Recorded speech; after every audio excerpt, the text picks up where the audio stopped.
4:18 now. Residents at Community for Disabled People near Whitby have handed a petition into Downing Street this afternoon. The Botton community want the able-bodied volunteers in their village to be allowed to continue living alongside them. Eddie Thornton is one of the workers there. He's helped the residents get to number 10 and he's with us on BBC Tees. Hello, Eddie.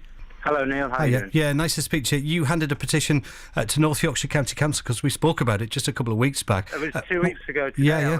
I was speaking to you from County Hall, yeah. So why head to Downing Street today? Well, we've been stonewalled by the charity. They've not acknowledged the petition. The North Yorkshire County Council were very welcoming to us, but they haven't given us an official response. So we've decided to enable the villagers to take this to the top.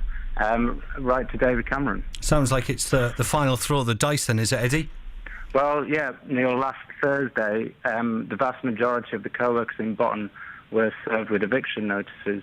The ones with children are being given until the end of the school term, but everybody else has to be out by May. So it's very sad. Everybody's distraught, really. Explain what you give David Cameron in terms of the petition. The petition was started by one of our residents who was becoming increasingly fed up of not being listened to.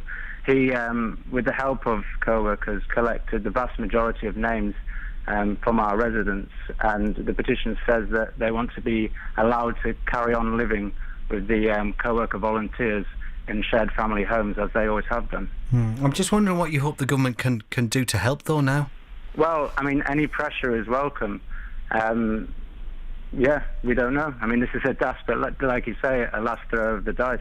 And we're calling on David Cameron to stand with the most vulnerable members of his country and stand up for what they want. Eddie, forgive me if I've got this wrong, and please do put me right, but I get the impression this afternoon you've lost your fighting spirit. Is that fair? Not at all. I mean, it's been a surreal day. I'm now sitting in the House of Lords, where one of the members has invited our community members into the House of Lords for a tea break. So our support does go right to the top.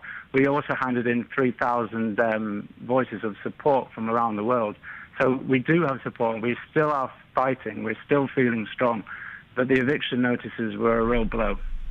We did ask the Trust for a response, and they told us this. The need for co-workers to be registered as employees does not mean shared living cannot continue.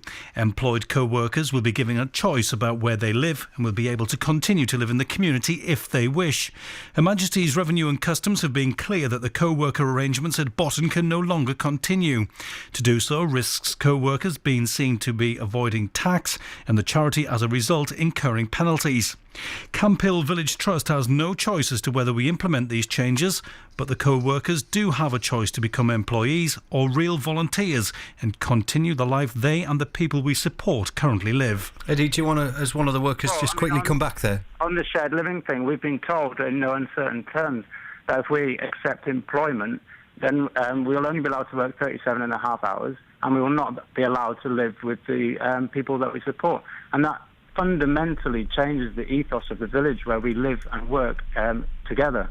We would have to live in separate apartments, and the villagers would all be living by themselves. Okay. Eddie, we're going to have to leave it there. Appreciate your time. Enjoy your time down in the House of Lords. Eddie with us here at BBC Tees.